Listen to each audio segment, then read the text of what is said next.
حضرت عمر رضی اللہ تعالیٰ عنہ کا دربار لگا ہے. ایک شخص کو پکڑ کر لوگ لے آتے ہیں کہ اس شخص نے ہمارے باپ کو قتل کر دیا. حضرت عمر رضی اللہ تعالیٰ عنہ نے پوچھا کیا ماجرا ہے بھائی؟ اس نے کہا جی واقعی میں ان کے باپ کا قاتل ہوں، لیکن میں نے قصداً قتل نہیں کیا. ہوا یہ کہ میں ایک مسافر ہوں، جا رہا تھا، راستے کے اندر سبز چراگاہ تھی، میرا اونٹ بھوکا تھا، اس چراگاہ میں داخل ہو گیا. اس کے بوڑھے باپ نے پتھر اٹھایا اور میرے اونٹ کو مارا، اس کی آنکھ نکل گئی. مجھے بڑا غصہ آیا، میں نے وہی پتھر اٹھا کر اس کے باپ کو دے مارا، لیکن وہ ایسے ٹکانے پہ لگا کہ اس کا باپ فوراً فوت ہو گیا. میرا قصد اور ارادہ نہیں تھا، لیکن بہرحال میں اس بات کا اقراری ہوں کہ میں نے اس کے باپ کو قتل کر دیا ہے. آپ جو حکم سنائیں میں اس کو قبول کروں گا، لیکن میں ایک مہلت مانگتا ہوں کہ میرے دوست، میرے بھائی کی کوئی رقم میرے ذمہ ہے، میرے پاس اس نے امانت رکھی ہوئی ہے اور وہ مجھے پتا ہے کہ میں نے کہاں چھپا کے رکھی ہوئی ہے. اگر آپ فیصلہ کر دیتے اور میری گردن کاٹ دی جاتی ہے تو وہ امانت جو میں نے رکھی ہوئی ہے سنبھال کر کے، میرے علاوہ کوئی جانتا بھی نہیں ہے، تو وہ اس تک کون پہنچائے گا؟ اگر آپ مجھے 3 دن کی مہلت دے دیں تو میں جا کر کے اس کی امانت اس کو واپس کر کے پھر واپس آؤں گا، پھر یہ پھندا پھانسی کا میں اپنے گلے میں ڈلوانے کے لیے تیار ہوں گا. حضرت عمر رضی اللہ تعالیٰ عنہ نے فرمایا کہ کوئی شخص تیری ضمانت دے دے تو ہم تجھے چھٹی دینے کے لیے تیار ہیں. اس نے دائیں بائیں دیکھا، پورے مدینے میں اس کا کوئی شناسہ ہی نہیں تھا، واقف ہی نہیں تھا، ایک اجنبی شخص تھا. حضرت ابو ذر غفاری کھڑے ہو گئے، کہا حضرت عمر میں اس کی ضمانت دیتا ہوں. ضمانت دے دی گئی، وہ چلا گیا. تیسرے دن وعدے کا جو وقت تھا، لوگ جمع ہو گئے، دربار لگ گئے. ابھی تک آنے والا نہیں آیا. لوگوں نے کہا ابو ذر تو نے غلطی کی ہے، ایک اجنبی کی ضمانت دی اور ابھی تک وہ نہیں آیا. اور میاں صاحب فرماتے ہیں ایک بار جو پھائیں اڑ جاندے اور پھر کدی نہ پھنستے نے. ظاہر ہے وہ چلا گیا، واپس تو نہیں پلٹ کے آئے گا، اسے پتا ہے کہ آگے سیدھی سیدھی میری موت ہے، تو تم نے یہ کیا غلطی کی؟ خیر آپ نے فرمایا کہ اگر وہ نہ آیا تو یہ پھانسی کا پھندا میرے گلے میں ڈال لینا، لیکن بہرحال میں نے اس کی ضمانت دی. کچھ عرصہ بیتا کہ دور سے گرد و غبار اڑتا ہوا دکھائی دیا. جب صورت واضح ہوئی تو وہی شخص تھا.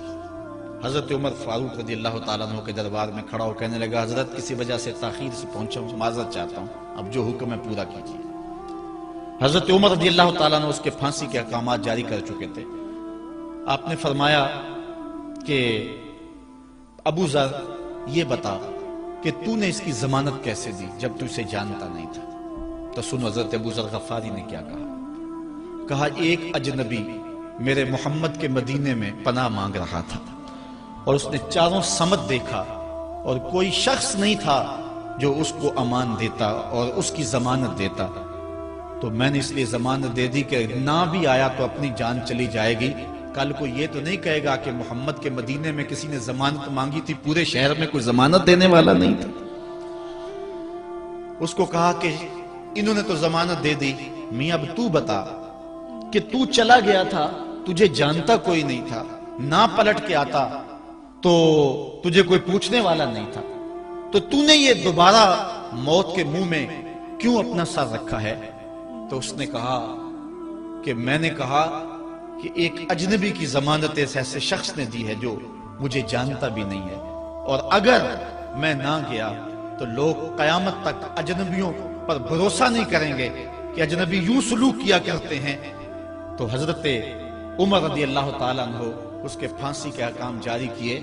تو جن کے باپ کو قتل کیا تھا وہ بیٹے کھڑے ہو گئے، کہنے لگے تاریخ کی کالک ہم اپنے منہ پہ ملیں گے، ہم بھی اپنے باپ کے قاتل کو معاف کر دیتے ہیں. یہ ہماری تاریخ ہے، یہ ہماری کہانی ہے. لیکن آج ہم کس جگہ پہ کھڑے ہیں اور کیا ہماری صورتحال ہے؟ نہ ہمارا کردار رہا اور نہ ہمارا کوئی تشخص رہا. آج ہم نے اپنا تشخص بھی مٹا کے رکھ دیا، اپنے طرز زندگی بھی بدل دی. نہ ہماری باطن کی وہ روشنی رہی، نہ ظاہری وہ صورتیں رہی کہ ہم پہچانے جائیں کہ حضور کے غلام ہیں، بلکہ آج بھانت بھانت کی بولیاں بول رہے ہیں. اقبال نے کیا کہا تھا؟ اپنی ملت پر قیاس اقوام مغرب سے نہ کر، خاص ہے ترکیب میں تجھے قوم رسول ہاشم. حضرت عمر نکلے یروشلم میں ایک اونٹ ہے، ایک غلام ہے، کبھی وہ سوار ہوتا ہے، کبھی آپ باری مقرر کی ہے۔ جب قریب پہنچے یروشلم کے تو عمر کی باری نکیل پکڑنے کی اور غلام کی باری اوپر سوار ہونے کی آ گئی۔ غلام نے کہا آقا میں مرضی سے اپنی باری چھوڑتا ہوں، آپ آ جائیں، دشمنوں کے مفتوحہ علاقے میں آ رہے ہیں، تازہ تازہ علاقہ فتح ہوا ہے، اسلام کی شان و شوکت ظاہر ہو۔ عمر نے کہا اسلام کی شان و شوکت ایسے ظاہر نہیں ہوتی ہے، اپنی باری پہ تم بیٹھو گے، اپنی باری پہ میں بیٹھوں گا۔ لوگ منتظر کھڑے ہیں، دور سے جب دیکھا کہا اس کی ہیبت سے کانپتے تھے ہم، یہ تو کوئی حبشی لگتا ہے، رنگ کالا ہے، ہونٹ موٹے ہیں، اس سے تو زیادہ حسین اس کا غلام ہے جو آگے آگے چل رہا ہے۔ حضرت ابو عبیدہ نے کہا دھوکہ کھا رہے ہو، ہمارا آقا وہ نہیں ہے جو اونٹنی کے اوپر سوار ہے، ہمارا آقا وہ ہے جو لگام تھامے آگے آگے چل رہا ہے۔ حضرت عمر رضی اللہ تعالیٰ عنہ کو آگے بڑھ کے جابیہ کے مقام پہ حضرت ابو عبیدہ بن جراح نے استقبال کیا، تو حضرت عمر آگے بڑھے اور انہوں نے آگے بڑھ کر کے حضرت ابو عبیدہ کے دونوں کندھوں پہ ہاتھ رکھا، اور سنو حضرت عمر نے کیا کہا لا الہ الا اللہ انا کنا اذل قوم فاعزنا اللہ بالاسلام۔ کہا کہ لا الہ الا اللہ، اے ابو عبیدہ بن جراح، ہم ایک ذلیل قوم تھے اور اللہ نے ہمیں اسلام کی وجہ سے عزت عطا کی ہے، اور میں تمہیں ایک تاریخ ساز بات کہنے لگا ہوں، اور وہ یہ ہے کہ جب تک ہم اس عزت والے اسلام کے دامن کو تھامے رہیں گے ہماری عزت قائم رہے گی، اور جب اسلام کے علاوہ کسی اور جگہ سے عزت ڈھونڈیں گے تو رسوا کر کے رکھ دیے جائیں گے۔ یہ ہے وہ خلاصہ جو حضرت عمر نے امتوں کے عروج و زوال کا بیان کیا ہے۔ اس امت کو جو خیرات ملی ہے تخت و تاج کی، وہ پینٹاگون سے نہیں ملی، وہ واشنگٹن سے نہیں ملی، وہ وائٹ ہاؤس سے نہیں ملی، وہ محمد عربی کے جوڑوں کا صدقہ ملی ہے۔ اس لیے جب ہم نے اسلام سے انحراف کیا، پاکستان حاصل کیا گیا تھا، پاکستان کا مطلب کیا؟ لا الہ الا اللہ۔ ہم نے اس نعرے کو چھوڑ دیا ہوا ہے، ہم نے انحراف کر دیا ہے۔ آج ہماری نظریں مغرب کی طرف لگی ہے کہ تخت و تاج اس سے نصیب ہوتے ہیں، اور دنیا کے اوپر ہم رسوا ہو کے رہ گئے۔ ہماری پستی، ہماری زبوحالی، ہماری ذلت کا سبب یہ ہے کہ جس جگہ سے ہمیں عزت ملی تھی ہم نے وہ مرکز ہی چھوڑ دیا ہے۔ اس مرکز حیات کو، اس مرکز زندگی کو، اس مرکز عزت کو ہم نے چھوڑ دیا ہے، اور دنیا کے اوپر ہم رسوا ہو رہے ہیں۔ انہی حضرت عمر کی کہانی ہے۔ وادی تہامہ سے گزر رہے تھے کہ بچوں کی طرح بلک بلک کے رونے لگے۔ کہا عمر جوان آدمی ہو اور بچوں کی طرح بلک کے رو رہے ہو؟ کہا تم نہیں جانتے، مجھے بچپن کی کہانی یاد آ گئی۔ کہا کیا کہانی ہے؟ کہا یہی عرض تہامہ تھی، میرے باپ خطاب نے مجھے 5 اونٹ دیے تھے، کہا انہیں لائن میں کھڑا کرو سیدھا۔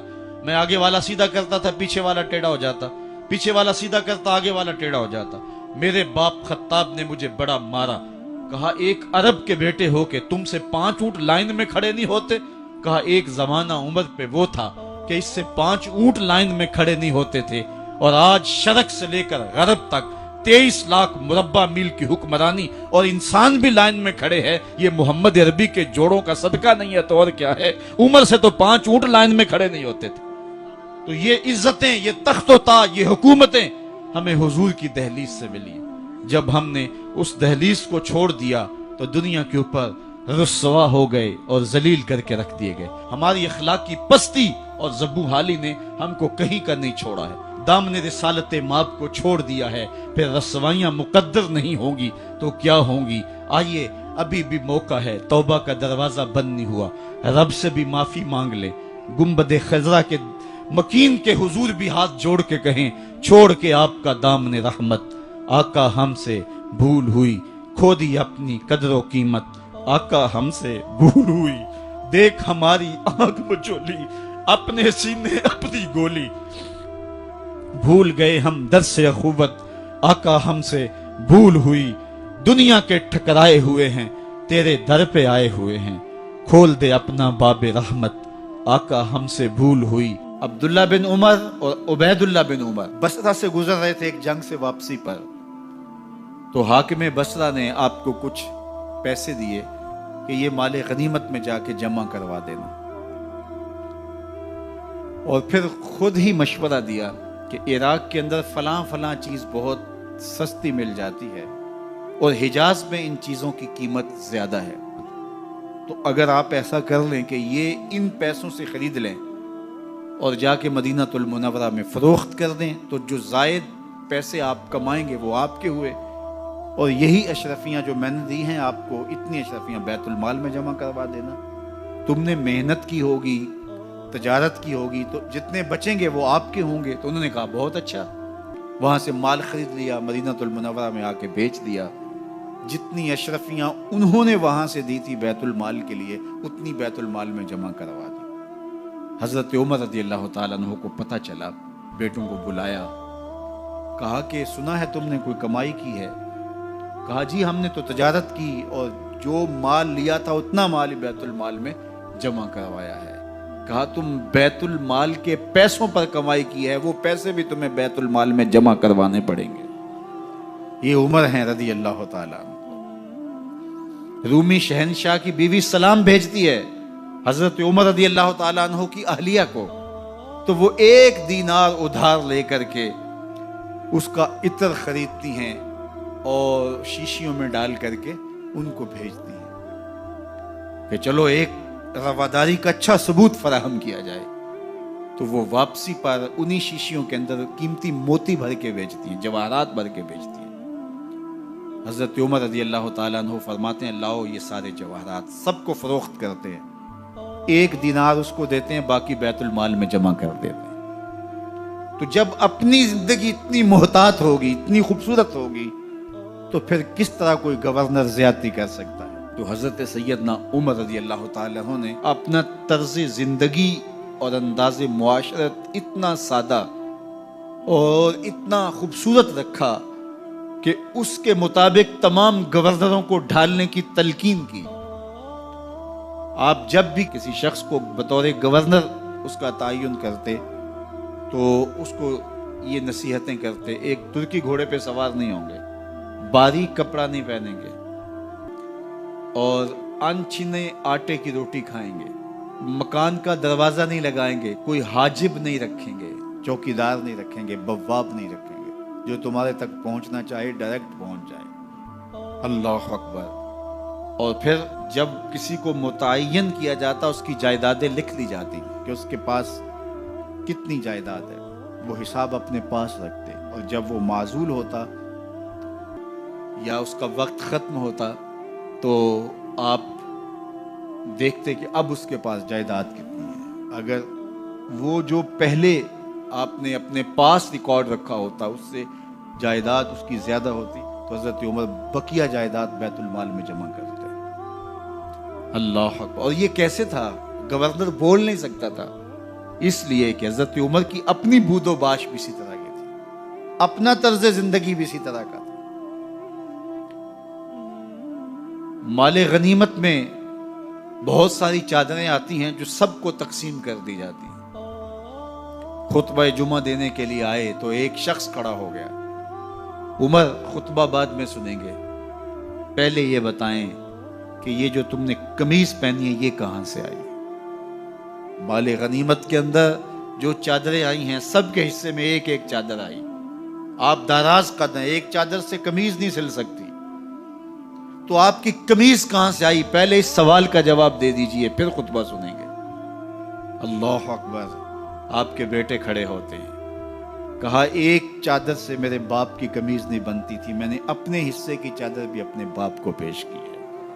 اس نے کہا اب سناؤ، اور ہم سنتے ہیں. یہ ہے حضرت عمر رضی اللہ تعالیٰ عنہ کی اپنی ذاتی زندگی. ایاز بن غنم کے بارے میں یہ پتہ چلتا ہے کہ وہ موٹے کپڑے نہیں باریک کپڑے پہنتا ہے. اس نے گھر کے دروازے پر بواب بھی رکھا ہوا ہے، چوکیدار بھی رکھا ہوا ہے. تو حضرت عمر رضی اللہ تعالیٰ عنہ محمد بن مسلمہ کو بھیجتے ہیں.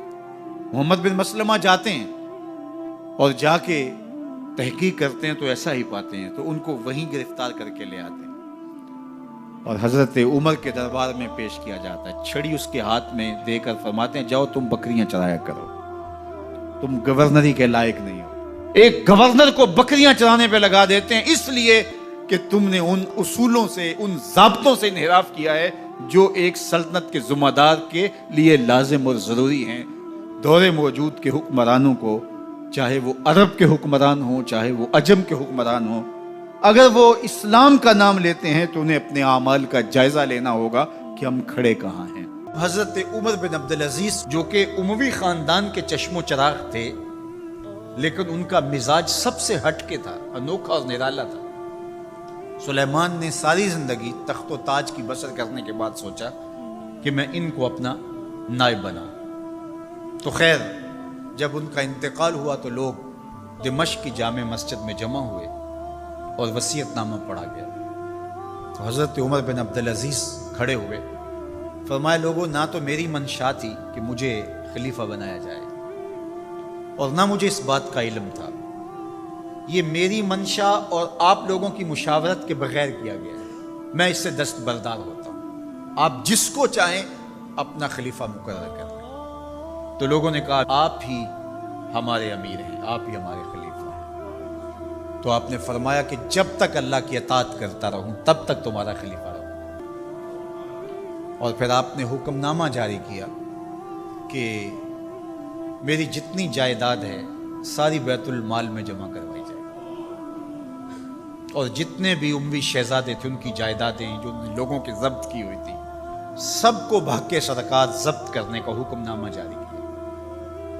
مسجد سے باہر نکلے تو آپ کے لیے شاہی سواری لائے گی، فرمایا میرا خچر کافی ہے میرے لیے۔ گھر پہنچے تو اپنی بیوی فاطمہ بنت عبد الملک سے کہا، جو بادشاہ کی بیٹی ہے، بادشاہ کی پوتی ہے اور 4 بادشاہوں کی بہن ہے، ناز و نعم میں پلی ہوئی ہے، کہا اگر میرے ساتھ تم رہنا چاہو تو تمہیں اپنے سارے زیورات، زر و جواہر، سارا مال بیت المال میں جمع کروانا ہوگا اور فقیرانہ زندگی بسر کرنا ہوگی۔ اب اس پاک باز خاتون نے کہا کہ میں اس کے لیے تیار ہوں، میں فقیری کی زندگی کو ترجیح دیتی ہوں۔ اب حضرت عمر رضی اللہ تعالیٰ عنہ نے صرف 2 سال 5 ماہ اور کچھ دن حکومت کی اور 3 بر اعظموں پر سلطنت اسلامیہ پھیلی ہوئی تھی، اور آپ روتے تھے کہ ان لوگوں کا حق بھی میرے اوپر بلا مطالبہ ہے جو دنیا کے کسی بھی خطے کے اوپر اس سلطنت کی حدود میں بستے ہیں۔ عید کا موقع آیا، عیدگاہ میں جب لوگ ایک دوسرے کو مل رہے تھے تو امیر المومنین کے بیٹوں کے کپڑے خستہ تھے، پرانے تھے، پیوند لگے ہوئے تھے۔ تو آپ نے اپنے بیٹوں سے کہا کہ تمہیں شرم تو آ رہی ہوگی کہ امیر المومنین کے بیٹے ہو کے تمہیں ڈھنگ کا لباس بھی دستیاب نہیں ہے۔ تو آپ کا ایک بیٹا عبد الملک بن عمر بن عبدالعزیز جو آپ کی زندگی میں انتقال کر گیا تھا، اس نے کہا ہمیں اس بات پہ فخر ہے کہ ہمارے باپ نے خیانت نہیں کی ہے، ہمارا باپ دیانتدار ہے۔ جب گھر آتے ہیں تو آپ کی بیٹیاں آپ کو عید مبارک کہتی ہیں، آپ سے ملتی ہیں، لیکن منہ پہ کپڑا دھرا ہوا ہے۔ تو حضرت عمر رضی اللہ تعالیٰ عنہ عمر بن عبدالعزیز بولتے ہیں کہ بیٹی آپ نے چہرے کے اوپر کپڑا کیوں رکھا ہوا ہے؟ تو وہ کہتی ہے ہم نے کچے پیاز سے آج کھانا کھایا ہے تو اس لیے ہم نے کپڑا رکھا ہے کہ آپ اس کی سمیل محسوس نہ کریں۔ تو حضرت عمر بن عبدالعزیز رو پڑتے ہیں اور فرماتے ہیں کہ کس باپ کا جی نہیں چاہتا کہ میری اولاد آسودہ ہو، لیکن میں آخرت سے ڈرتا ہوں۔ حضرت عمر بن عبدالعزیز رضی اللہ تعالیٰ عنہ کے 2 سال 5 ماہ اور چند دنوں کے اندر ایسا عدل پھیلتا ہے کہ لوگ کہتے ہیں ہمیں لگتا تھا آسمان اور زمین کے درمیان ترازو گاڑ دیا گیا ہے، ہر شے پوری تولی جا رہی ہے، اور اتنی خوشحالی آتی ہے، اتنی خوشحالی آتی ہے، لوگ زکوٰۃ کے پیسے لے کے نکلتے ہیں، کوئی زکوٰۃ لینے والا نہیں ملتا۔ ایک علاقے کے لوگ حضرت عمر بن عبدالعزیز کو خط لکھتے ہیں کہ حضرت زکوٰۃ کا کیا کریں؟ فرمایا غریبوں کو دے۔ کہا کوئی غریب رہا ہی نہیں، تو کہا کہ اچھا آپ اس طرح کریں کہ جن کی شادیاں نہیں ہوئی ان کا مہر ادا کر کے شادیاں کروا دیں۔ تو وہ جواب میں لکھتا ہے یہ بھی ہو چکا۔ تو کہا لوگوں کو قرضہ دے دیں، کہا کسی کو قرضے کی ضرورت ہی نہیں ہے۔ تو پھر فرماتے ہیں اچھا غیر مسلموں کو قرضہ دیں تاکہ وہ کھیتی باڑی کر کے زراعت کے کام کو بڑھائیں۔ یہ عمر بن عبدالعزیز کا دور ہے، عدل پھیلا، نور پھیلا، روشنی پھیلی، شہزادگی کی زندگی سے ایک دم اپنے آپ کو ایک چھوٹے سے کٹیا کے اندر محدود کر دیا۔ اللہ اکبر۔ حضرت عمر بن عبدالعزیز رضی اللہ تعالی عنہ مسلمانوں کے نامور